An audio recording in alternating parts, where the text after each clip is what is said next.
is reeling after a shooting following the Kansas City Chiefs victory parade on Wednesday, leaving one person dead and more than 20 others injured. Police are working to determine who opened fire and what motivated the attack that sent crowds of fans running and taking cover. Now, these fans were there because they were amongst over 1 million people who had gathered just steps away from Union Station in downtown Kansas City to the parade to mark the Chiefs' repeat Super Bowl win. Some of those wounded were children. And 2 presidential campaigns ago, Donald Trump faced a brewing sex scandal that threatened to derail his bid for the White House. Today, a New York judge ensured that that very same scandal will loom again over Trump's latest run for president. Now, he did so by scheduling for March 25th a trial that could jeopardize Trump's campaign and his freedom. The judge rejected Trump's bid to throw out the Manhattan District Attorney's criminal charges against him that stem from a hush money payment to a porn star in 2016.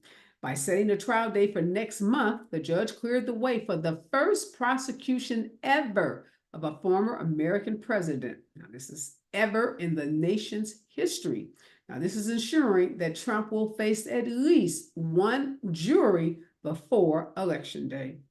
And Israeli special forces have entered a hospital in the southern Gaza city of Khan Yunis after receiving what they say is credible intelligence from a number of sources that Hamas had previously held hostages at this particular hospital.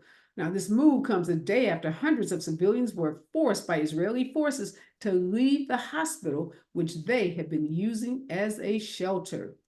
And in more Trump news, Trump was expected to attend that hearing today because this trial was going to be set, this criminal trial. But at the same time today, there was an explosive hearing in Fulton County, Georgia, where District Attorney Fani Willis took the witness stand in her own defense against allegations that she somehow should be disqualified because of a romantic relationship she had with a special counsel, Nathaniel Wade, that she brought on to help prosecute corruption cases, including the case against Donald Trump and more than a dozen defendants. In hour two, we are going to break down for you what happened in that Fulton County courthouse with two of my favorite and super smart legal analysts. But in other news today, the big news in politics is Representative Jim Clyburn. He is a Democrat from South Carolina. He announced yesterday that he's stepping down from his Democratic leadership position in the House, while a protege signaled a desire to succeed him. Representative Joe Neguse of Colorado, who's only 39 years old but considered a rising star in the Democratic Party, says he will run for Clyburn's leadership post. We know that Nancy Pelosi had asked Clyburn to step aside when she stepped aside. At that time, Clyburn wasn't ready, but he is going to step aside from leadership, although he is going to run for re-election for his congressional seat, and he will continue to be the co-chair of Joe Biden's presidential campaign. And in other news related to the law today, the special counsel investigating Hunter Biden has charged a former FBI informant with fabricating claims that Biden and his son Hunter sought two $5 million bribes from a Ukrainian energy company. Now, this former informant was accused today of falsely telling the FBI that Hunter Biden, then serving as a paid member on the board of this Ukrainian company, Burisma, this informant said that Biden demanded money to protect the company from an investigation by the county's prosecutor. Now, we now know that that informant was telling a lie. And finally, today, the White House is clashing with the Justice Department they have been clashing in the run-up to the release of a special counsel report last week about Biden's handling of classified information. Now, a top department official rejected complaints from Biden's lawyers about disparaging comments in the report regarding the president. Now, this report, 345 pages of it, says that Biden committed no crime, exonerated him, absolved him, I should say, of any criminal wrongdoing, but contained a laundry list of gratuitous statements about Biden's memory. And of course, the White House is saying this is all about politics and not about the law. This is Areva Martin in real time, and I'm your host, Areva Martin. This is your one-stop destination for today's trending news, expert analysis, and my unfiltered opinions. This is hour 2 of Areva Martin in real time, and this is the hour where we dig a little deeper, where we go behind the headlines, and we give some more extensive analysis of some of the biggest news stories of the day. And so today, no matter where you were in your car, in your house, on your phone, on your computer, you probably heard that Fani Willis, this fiery prosecutor out of Fulton County, came in hot. I mean, hot with attitude and in a hot pink dress as she entered the Fulton County courthouse to take the witness stand. Now, allegations have been made by defendants who are being prosecuted along with Donald Trump for trying to subvert the very, very legitimate election of 2020. Trump and his co-defendants have been charged under Georgia's RICO statutes. And one of the co-defendants filed a motion a couple of weeks back saying that he had uncovered information that Fani Willis was in a romantic relationship with one of the special prosecutors that she brought on to the case. Now, Fani Willis has been pretty close-lipped about the details, for the longest, not even acknowledging that relationship. The judge in this case, though, said in order to make sure there hasn't been any kind of improper conduct that could disqualify Fani Willis, he needed to hold an evidentiary hearing. So today was the day for that hearing. Now, Fani Willis's office, because she is the sitting district attorney elected by the people of Fulton County, they filed a motion to quash the subpoena that was requiring her to testify.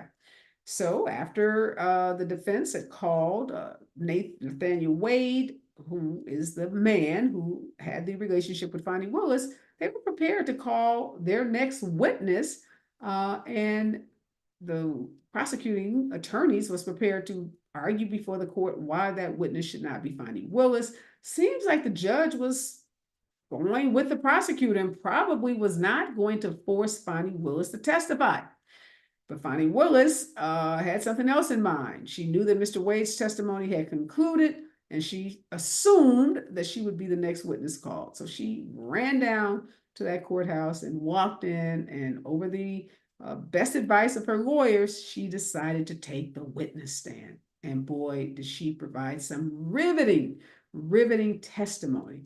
So when we come forward, two of my legal experts are here to help us break down that testimony. And although, it's kind of a Perry Mason meets Atlanta Housewives kind of moment, the real question here is, did the defendants produce any evidence, even a shred of evidence, that would justify disqualifying Fani Willis and her prosecutorial team under Georgia law? So with all the salacious allegations and trips to the Bahamas and cruises and drinking of Grey Goose and drinking of wine and all of that came out today, we can't lose sight of the real issue here. And the real issue here is the prosecution of Donald Trump and co-defendants under RICO statutes in Georgia, and whether the lawyers that can bring that case, i.e. Fani Willis, can they continue, or is there evidence to disqualify Fani Willis and her team?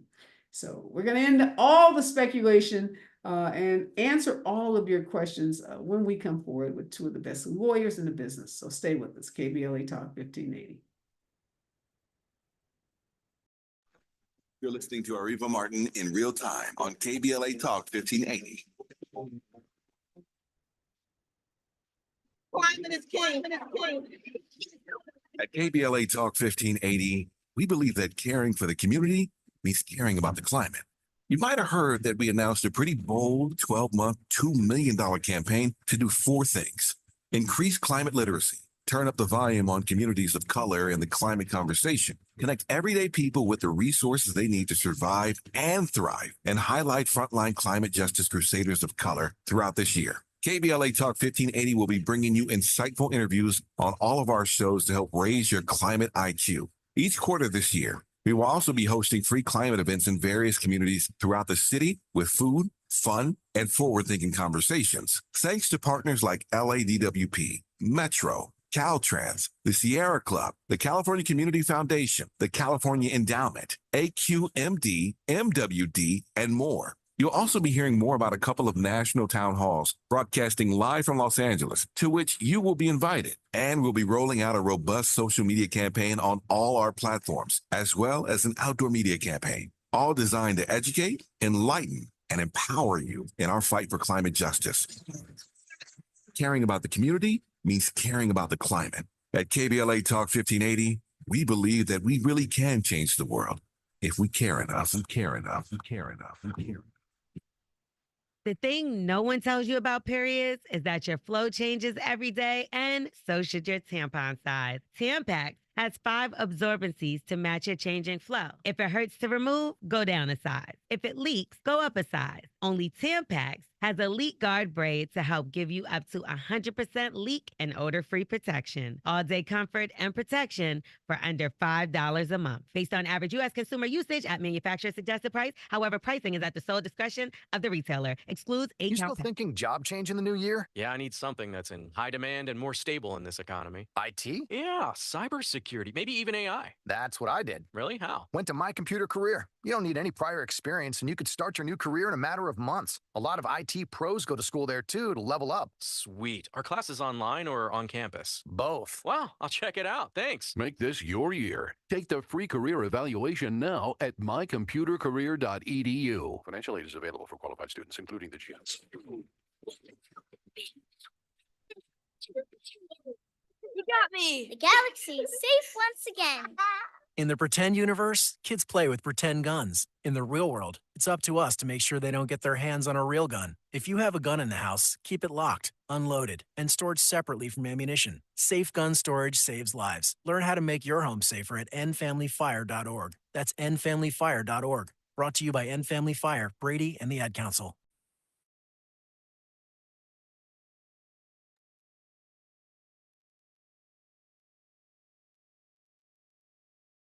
We are back, and in this hour, we are breaking down for you that explosive testimony we heard today in a Fulton County courtroom. Testimony given by Fani Willis, District Attorney Fani Willis, an elected official in the state of Georgia. She took the stand to set the record straight and to testify on her own behalf about what she called lies that were told in motions filed by the defendants in this case, as this is a case again, the RICO criminal prosecution against Donald Trump and co-defendants. Joining me in this hour is Mansfield Collins. He is a defense attorney, and Bobby Grace, a veteran prosecutor, both veteran, very experienced attorneys. Both have been in and out of courtrooms throughout the state of California and other places. And I have to start with you, Bobby. You were pretty high up in the LA County Prosecutor's Office, so you worked very closely with elected prosecutors. Have you ever seen an elected prosecutor do what we saw Fani Willis do today in that Fulton County courthouse? Good evening, Areva. This is unprecedented. I've never heard of anything like this before. There have been instances where non-elected prosecutors got involved in romantic relationships that could have compromised a case individually, but nothing on the level that we see here. This is just, they've set themselves up to be on Saturday Night Live this coming Saturday, but I've never seen anything like this before, Reba. Yeah, I'm waiting for the memes, the Grey Goose memes. I mean, the cruise ships. I mean, it was so much content, right? So much rich content, Mansfield, in that testimony today. Were you surprised? Because as I said in my lead-in, her office, Fani Willis's office, was starting to tell the judge why she should not be forced to come in to testify, that there's this high burden of proof, and that the defense had not met that burden. I thought the judge was probably going to go with the prosecution's argument and say, yeah, you haven't done enough to get the elected district attorney on the stand. And then she just storms into the courtroom, hot, clearly, upset, angry, and says, no, let's go. Were you shocked by that, Mansfield? Shocked, surprised. I didn't even have words for what took place today.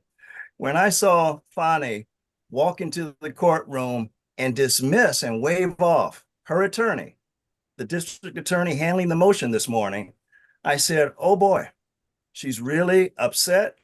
She's angry. And I don't know what's going to happen. But yes, we've never seen anything like that. It's always bad advice for someone not to take the advice of their attorney. And that's what she was doing when she walked into the witness box. Well, there have been debates online, on cable television about whether Fani is better off today at 5 p.m. Eastern time than she was at 9 a.m. Eastern time before this evidentiary hearing got started. What say ye, Bobby? Well, from the legal aspect of this, she's behind the eight ball, and she put herself in a position where the judge now has the discretion to basically do whatever he wants to do, because they've made a case, based upon what I've heard, that there could be a conflict of interest here. Now, the only question is going to be, and I think Mansfield would agree with this, that conflicts like this, personal conflicts, are not necessarily legal conflicts. Most legal conflicts revolve around a lawyer representing somebody else that's in the case, so they have to recuse themselves. In instances where, let's say somebody in the DA's office has a family member who got hurt or something like that, then there could be a problem with that prosecutor's office prosecuting that case because of the close relationship members of the DA's office and that victim's family. Okay. Here, the problem is, and maybe you want to jump into this yet, is that the accusation is that the DA, the elected DA, benefited herself and the individual who was a special prosecutor because the DA hired him as a special prosecutor and they took trips together, et cetera, et cetera. So all the salacious stuff that we heard about today, put that aside. Did she enrich herself or did she enrich him through this relationship by her hiring him or her office hiring his office as a special prosecutor? That is a big problem. Overall, I don't think it's an issue with respect to the legal aspects of Trump, Fulton County versus Trump. The facts of her malfeasance don't have anything to do with the facts of the Trump prosecution. So I don't know, Mansfield. My understanding of the Georgia law is that there has to be an actual conflict of interest, not an appearance of one, but an actual one, and that the real issue is, did she receive a financial benefit from these trips or any of the money or any of the expenditures made by Mr. Wade?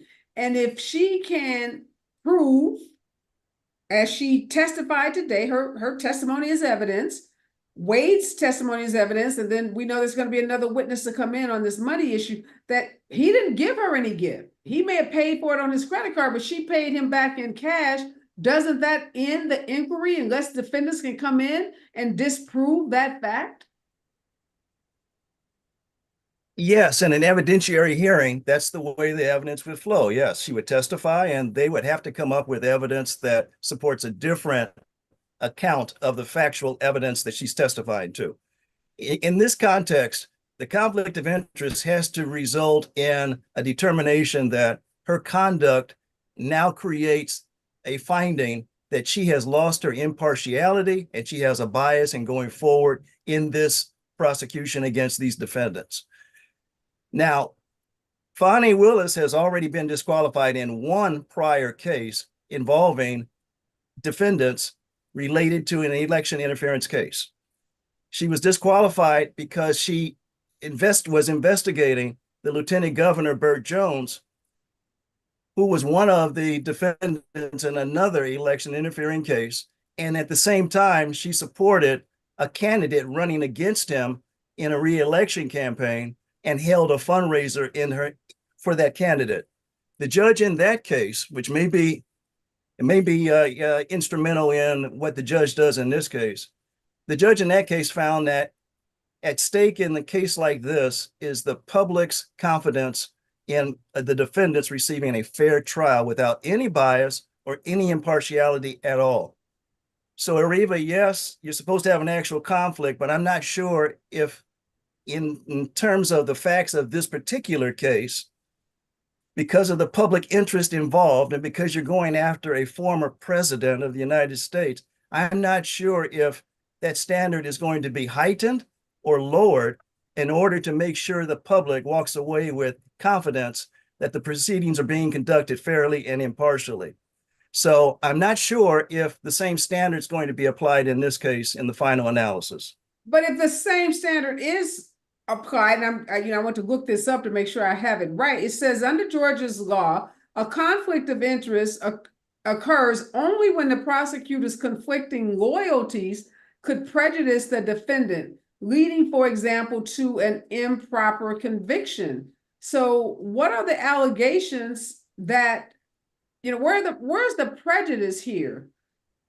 Now, it would be different if Wade was going to be paid, say, some contingency fee if he got a conviction, or, there would be a stake and she was going to share in that contingency fee. But the mere fact that her and Wade took trips together for which there's been no evidence that the money paid to him from Fulton County is the money even used for those trips. So let's assume I didn't see it. If you could tell me if either of you saw that fact even being established by the defendants. I didn't see where they proved that fact, that the money he got from Fulton County was used for those trips. Well, let's assume, Areva, the argument is going to be that regardless of whether who got what money, but clearly both individuals' credibility are on the line, right? The issue is going to be that Fannie Willis and her entire office undertook this prosecution in order to enrich other people. So let's say Wade and his firm, that it isn't necessarily that they thought that the Trump case was a valid case, that it was an opportunity for the elected. But wait a minute, Bobby, the evidence today, if you believe Fannie and Wade, of course, there's the friend we'll talk about, was that they did not have a relationship prior to the contract. Yeah, but that's going to be in dispute. I think the friend is going to say that their relationship happened. Well, the friend testified earlier. The friend puts the relationship at 2019, and Fannie and Mr. Wade put it 2 years later. So the judge is going to have to make a credibility determination, right, about who is more credible. Right, and their credibility is in question because they filed an affidavit originally saying that they weren't having an affair. Then they amended it to say, oh, we made a mistake. We were having an affair. So the credibility is on the line already. Oh, I missed that. There was an affidavit signed by Fannie Willis saying they did not have a romantic relationship? Yep, the original pleadings or whatever, they denied that they were having an affair. Then they backtracked and said, oh, let me file this amended, addendum to it. Let's find that, Bobby, because that would be major, and I have not seen that. Have you seen that, Mansfield? I think Bobby is right on that. But remember what the standard is for the judge in this case, Areva. The standard is he can grant the motion to disqualify or deny the motion to disqualify only on abuse of discretion. He has total discretion in this case, in this hearing. He doesn't have to do it by preponderance of the evidence or beyond a reasonable doubt. He just has to use fair discretion in deciding the outcome of this hearing. And that's why I think that when you have a case that involves the complete nation, the United States of America, that's what this case involves. It's not a case that just is limited to the state of Georgia. This will probably be a one-off ruling because of the great public interest in this case. And remember, the conflict is supposed to make sure that the public ends up with complete confidence in the fairness and impartiality of the proceedings. And I think that that is at issue right now. Anytime a witness testifies, their veracity for truthfulness is at issue. And unfortunately, there were many times during the witness's testimony today, all witnesses, where someone could have concluded that the testimony was less than pleasing to veracity. Yeah, we're going to continue this line of questioning when we come forward, because I'm looking feverishly for this affidavit and I'm not finding it. So when we're on this break and taking some more news, can you guys also look for it? Because that would be really, really important to the issue of veracity, as you said, Bobby. Stay with us when we come forward. More on the explosive testimony by Fonnie Willis in Fulton County, Georgia today, right here on KBLA Talk 1580. More of Areva Martin when we come forward. I'm Amber Payton. Here's the latest on the Black Information Network. Fulton County DA Fonnie Willis unexpectedly showed up in her own hearing to determine if she should be tossed from former President Trump's Georgia election interference case. Willis, who is Black, has been resisting a subpoena to testify, but has changed her mind. A Trump co-defendant says Willis should not serve as prosecutor due to an improper romantic relationship with her special prosecutor, Nathan Wade. South Carolina Representative James Clyburn is stepping down from his position as Assistant Democratic Leader of the House Democratic Caucus. Posting on X, the 83-year-old Black congressman said he had informed House Minority Leader Hakeem Jeffries of his intentions. In the same post, he also announced he's still planning to run for re-election. Clyburn has represented South Carolina's 6th congressional district since 1993. That's the latest. I'm Amber Payton on your home for 24/7 News, the Black Information Network. Over in East LA, a stall is blocking the second lane from the left of the 5 South before Dittman, Indiana Street interchange. And right now, stop traffic is up to 30 minutes from the 510 Northern split. Over in Hollywood, expect a 40-minute traffic jam for the evening on the 101 South between Gower Street and Mission Road. Also, a 2.5-hour traffic jam continues back in Santa Monica on the 10 East between Lincoln Boulevard and the 511 split. In South LA, a stall is blocking the right lane of the 110 South before Florence Avenue with a 15-20-minute traffic jam running heavy from the 10 Washington Boulevard split. Temperatures getting low, but demand remaining high? You need Indeed. Their all-in-one platform helps you attract, interview, and hire candidates all from one place. And Indeed's interview tool lets you schedule and conduct virtual interviews right from their website. Visit Indeed.com/credits. This is the KBLA Sports Minute with Ray Richardson. USC freshman Juju Watkins is now ranked among the top 5 women's college basketball players in the nation. ESPN.com ranks the Compton native 5th on their list. Watkins is the only freshman in the top 5. She has scored 30 or more points in 9 games this season. Tiger Woods teed off today in the Genesis Invitational at the Riviera Country Club in Pacific Palisades. This is Tiger's first competition since he withdrew from the Masters last year in April. Tiger started his career at the Genesis in 1992 when he was only 16. Today's Black History Month sports moment: 6 of the 8 people who have won basketball's Triple Crown are African American. These are folks who have won an NCAA championship, an NBA title, and an Olympic gold medal. The 6: Magic Johnson, Michael Jordan, Bill Russell, Casey Jones, Quinn Buckner, and Anthony Davis. No debates, no speculation, just the info you need. That's your KBLA Sports Minute. I'm Ray Richardson on KBLA Talk 1580. We all agree that America has a very serious problem. Okay, KBLA delegation, we need your help as we launch our 2024 Climate Justice Campaign. We would deeply appreciate you going to our KBLA 1580 website and filling out a short climate justice survey, which will help us better serve our beloved community as we build out this campaign. It'll take you just a few short minutes to complete the online survey, and the information you provide us will be invaluable as we do our part to hold folk accountable and amplify the voices of our people in this climate conversation. When you take the survey, you'll be automatically entered to win seats at our annual Black History Month luncheon, Thursday, February 29th. So hit our website at KBLA 1580. Help us out by taking the short climate justice campaign survey, and you could be our guest at our annual Black History Month luncheon, Thursday, February 29th. Thank you in advance for your consideration and cooperation. At KBLA Talk 1580, we care about the community. We care about the climate.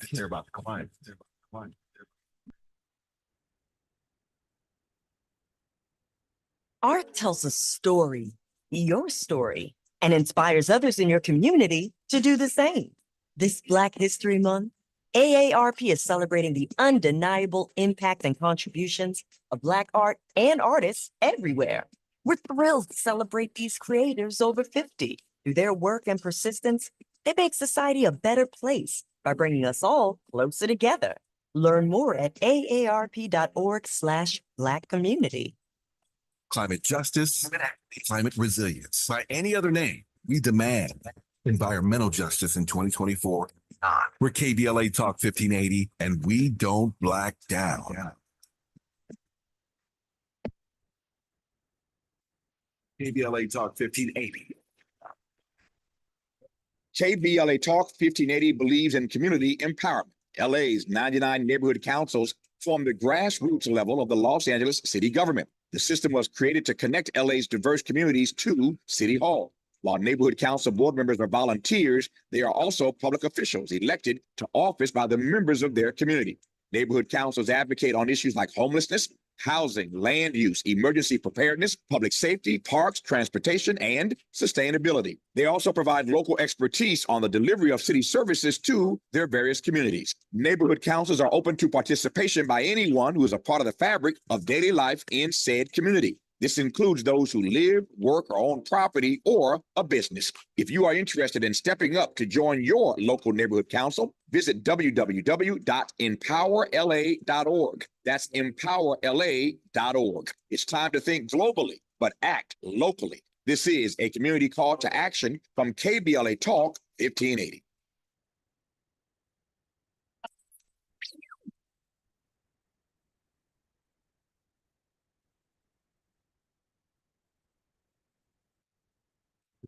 KBLA Talk 1580.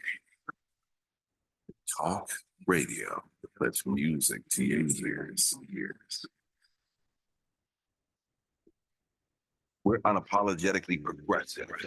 KBLA Talk 1580.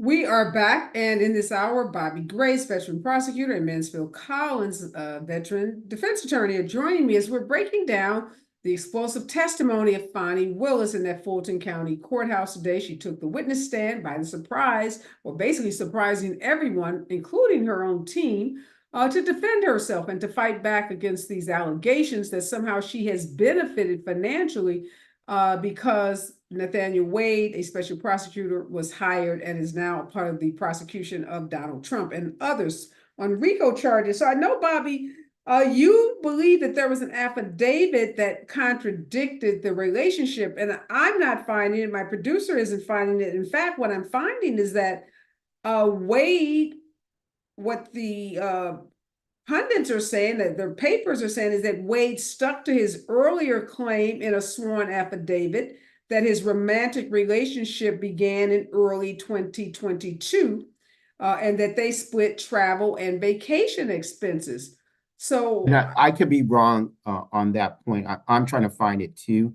And maybe what I'm focusing on is the testimony of the friend who disputes when the relationship first started. The friend, ex-friend, let's call her that, Robin Bryant Yurty, who was apparently forced to leave the district attorney's office, was told resign or be fired, is being characterized as a disgruntled ex-employee of the office where Fonnie Willis worked.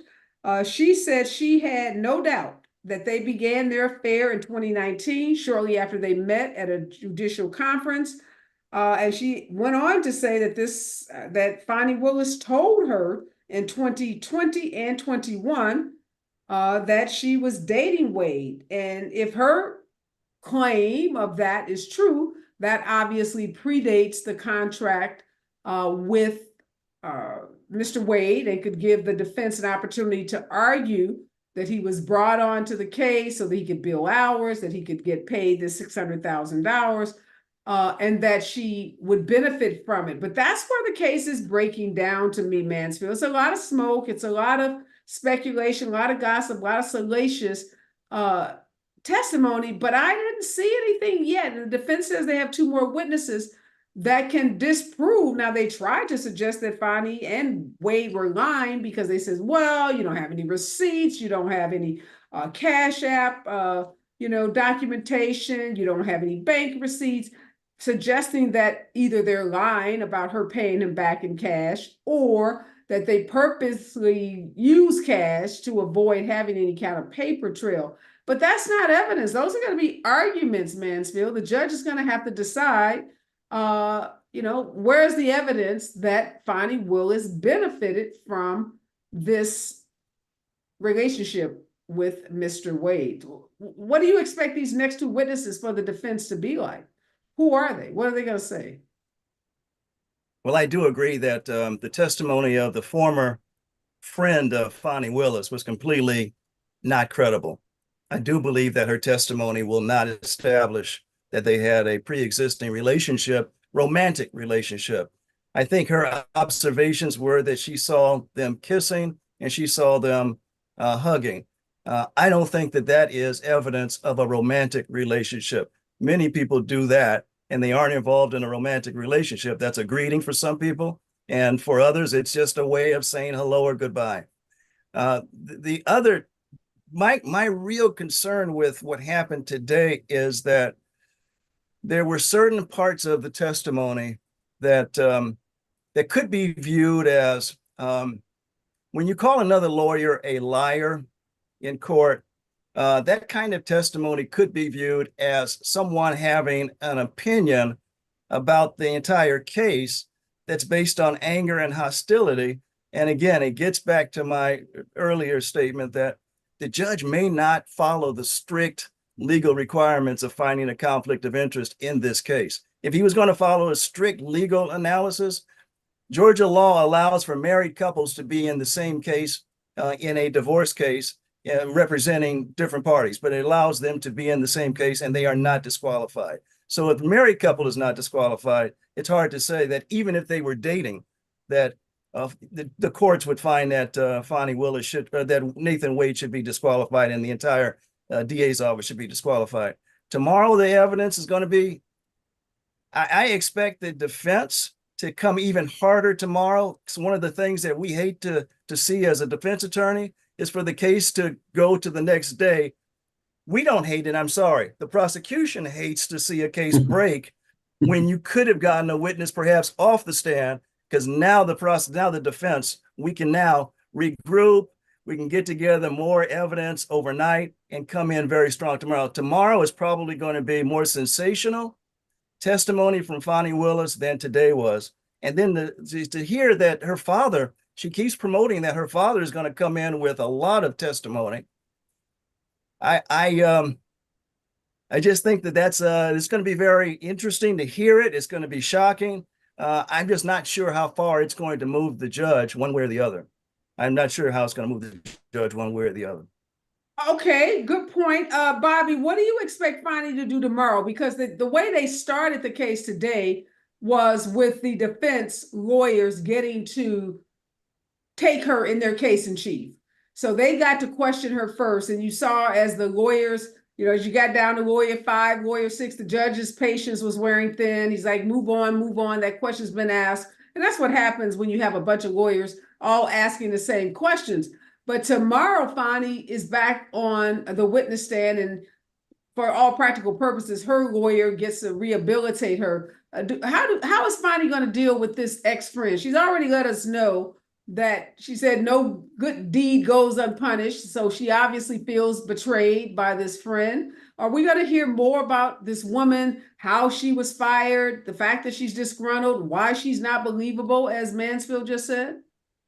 I believe so. I think that the Fulton County DAs, whatever they know about the former friend, they're going to come after her guns blazing to try to damage her credibility and make it clear to the judge that this is a person who shouldn't be believed.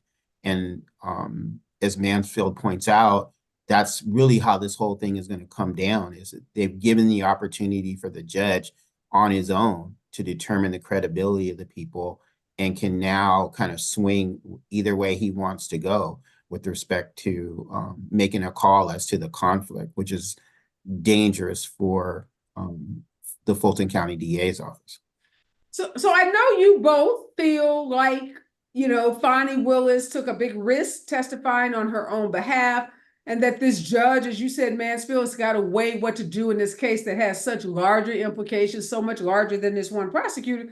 But I kind of see the flip of that. I also see a judge that knows that this is a righteous case because he's had ample opportunity to dismiss this case against Trump and defendants. They have filed multiple motions to dismiss the case.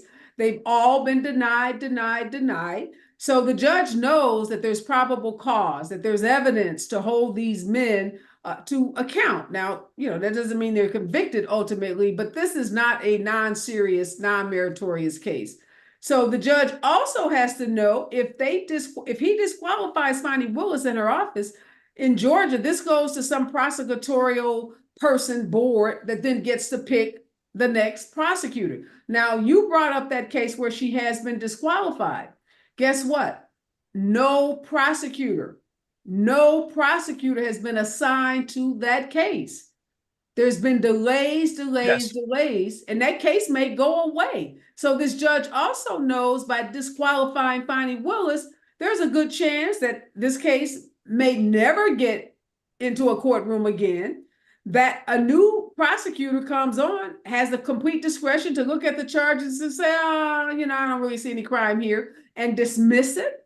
So he also has to weigh that as well, not just is Fonnie a bad person for this case, but if I disqualify her, am I basically letting all of these defendants off? How does the judge weigh that? I think the judge weighs all of that. And I think that you raised some very good points, but I think ultimately the judge is looking at this case being delayed as a result of this motion to disqualify regardless. So I don't think this judge is looking at making a decision that is going to tell the judge that, or is going to tell the nation that this case is going to trial without any more hiccups. This case is going to have tons of hiccups, appeals as a result of this. And so maybe the best decision for this judge would be to disqualify and see if another DA's office picks it up in the state. And if they do, that vindicates that the case was fairly investigated, that there was no impartiality and there was no bias. It may be his best decision. Yeah, but he's got to be thinking about what I just said. In that one case where Fonnie has been disqualified, there's not a district attorney that has been assigned to that case. We got to keep in mind, we're in Georgia. This ain't California. Yeah, so Fonnie Willis is probably one of very few quote unquote liberal Democratic district attorneys. And so if this gets into the hands of a Republican prosecutor, although, prosecutors shouldn't be making decisions along, party lines, but come on, let's be real, they do. We just saw that with the special counsel who, decided that Biden wasn't a criminal, but yet let's talk about his memory. So we know prosecutors do things that are political. So I don't know if this judge is going to say, let's send this case to this prosecutorial process that Georgia has set up, knowing that that could mean an indefinite delay and ultimately dismissal of this case. Lots for this judge to consider, obviously. When we come forward, I want to talk about Fonnie Willis's dad, this 80-year-old Black man that has told his daughter from day one, have cash on you at all times. What is dad going to testify to, and how important is it in this evidentiary hearing? Stay with us, KBLA Talk 1580. You're listening to Areva Martin in real time on KBLA Talk 1580. Hey, LA, when you're trying to get where you need to go, like work, school, and what matters to you, Metro is here to get you there. With discounted fares and free pass programs, Metro is making public transportation affordable and easy to ride for everyone. Plan your trip at metro.net. It's time to represent your community in the 2024 presidential primary election. When you vote, you get to decide what is best for you, your neighborhood, and your family. Use your power. Make a plan to vote today. Visit plan.lavote.gov. That's plan.lavote.gov to get everything you need to vote in the March 5th presidential primary election. Brought to you by the Los Angeles County Registrar. The possibility of lung cancer can be pretty scary, especially if you're one of approximately 8 million current or former smokers at high risk. That's why SaveByTheScan.org wants you to know that now there's a breakthrough low-dose CT scan that can detect lung cancer early, and it only takes 60 seconds. You stop smoking, now start screening. For an easy quiz to see if you're eligible, visit SaveByTheScan.org. It could save your life. SaveByTheScan.org is brought to you by the American Lung Association's Lung Force Initiative and the Ad Council. At KBLA Talk 1580, we do Black history every single day. In fact, as the only Black talk radio station west of the Mississippi, we are Black history. Our annual Black History Month luncheon is fast approaching, and we want to be sure to give you ample time to get your company, organization, church, or group to join us at this year's celebration on the last day of the month, Thursday, February 29th at noon. Last year, we honored iconic local Black media personalities, including Pat Harvey, Jim Hill, Mark Brown, Beverly White, Sandy Banks, and Pat Prescott, and raised $20,000 in scholarships. This year, we're honoring Black Hollywood creatives who have used their artistic genius as climate justice champions. This year's luncheon, we will be showcasing and sharing their inspiring work on our big screen. Plus, a scrumptious meal, live music, great company, and lots of fun with your favorite KBLA Talk 1580 hosts. So contact us today at info@smileyAudiomedia.com or call 323-290-4690. That's info@smileyAudiomedia.com or call 323-290-4690. We hope to see you Thursday, February 29th as we close out Black History Month. At KBLA Talk 1580, we've got your Black. Your Black.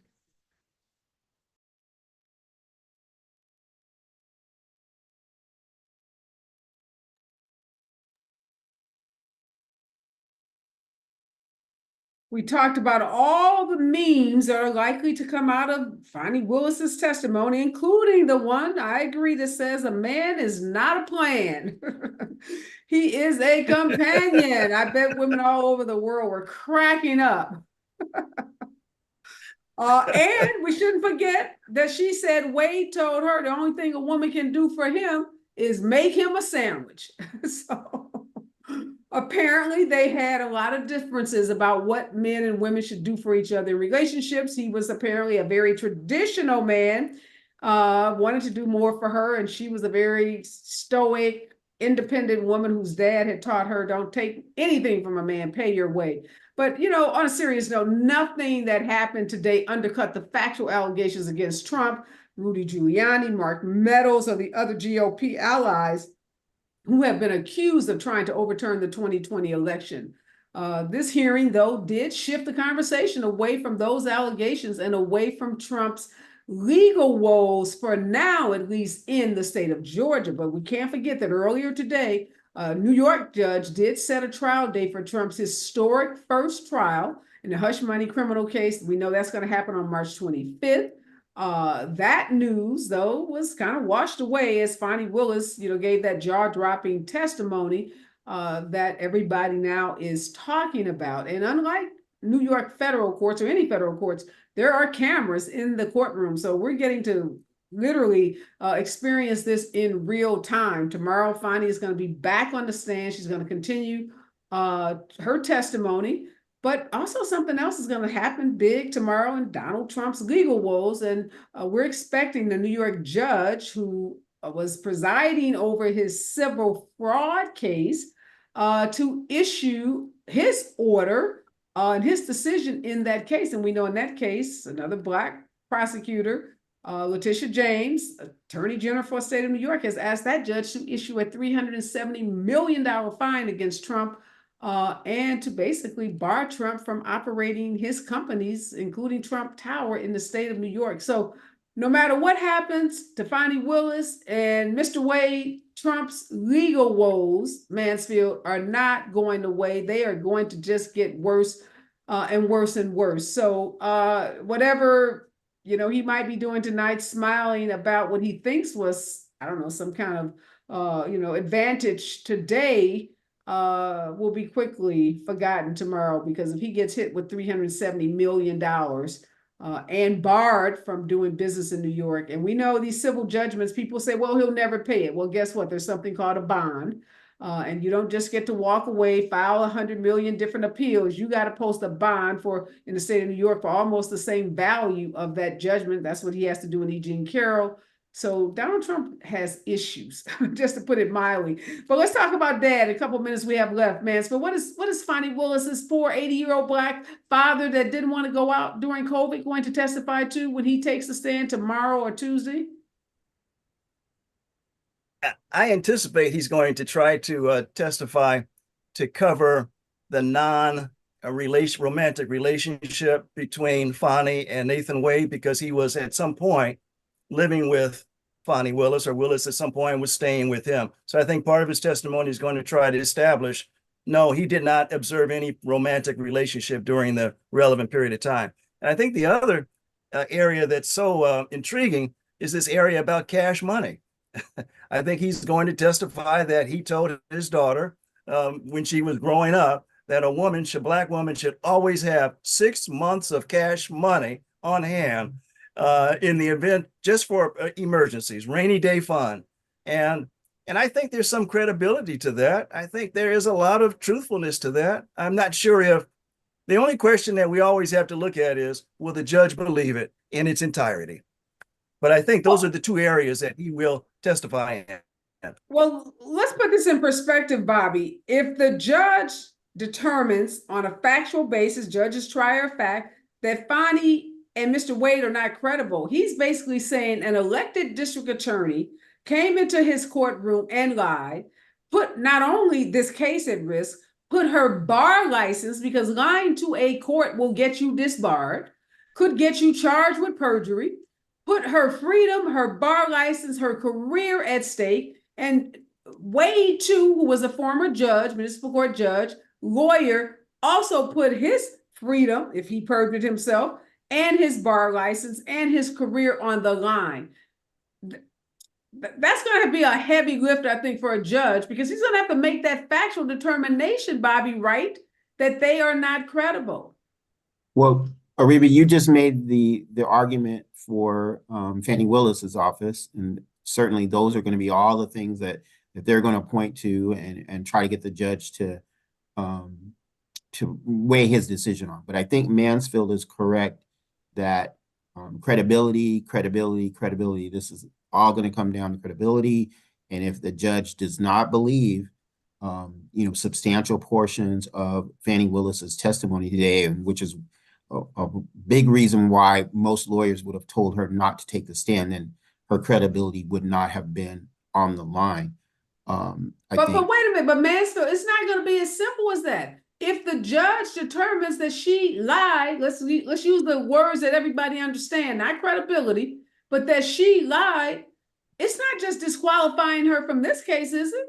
Can she go on and be responsible for prosecuting other cases if she perjured herself in this courtroom?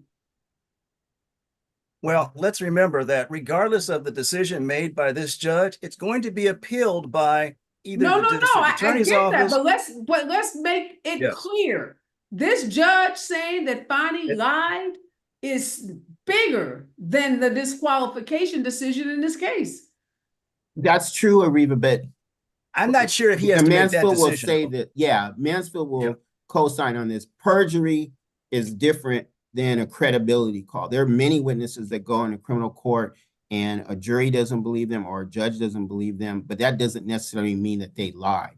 There are different aspects of, as you know, right? Being a lawyer, I know truth. that, but this is a district attorney. Mansfield said there are different standards here. You can't be a district attorney and have adjudicated against you that you're not credible. This ain't me, you, or Mansfield. This is the district attorney. No, I agree with you. Devastating. If a judge makes a finding that he didn't believe her, then that's going to damage her ability to be the Fulton County DA. I totally agree with you on that. fantastic. I don't think that This he is has to. big. I think and this you're- judge, this is big. Yeah, It would be almost impossible for her to maintain credibility on any case if no, she she is should consider resigning if that happens. okay. Bobby got the And I lady don't think that resigning. the judge, and I don't think the judge will make that finding, Areva, but you're absolutely right. Even if he doesn't make that precise finding, if he grants this motion, that will be that'll be sort of the result that the public will get out of the case. That So will yeah, it's be a the problem. de facto finding that the Yeah, it's a woman problem. lied. Oh my God, that's not happening. You guys are wrong. I'm going to have you back because she's going to be on this case, and I'm going to make you eat those words. We're Okay. out of time. Thank you so much, guys. Always a pleasure. I like Fonnie, by the way. I like Fonnie, Areva. I'll like her. see y'all when my Okay. girl is prosecuting Trump. Okay, that's all I got to say. Next Okay. voice that you hear will be Robin Ayers and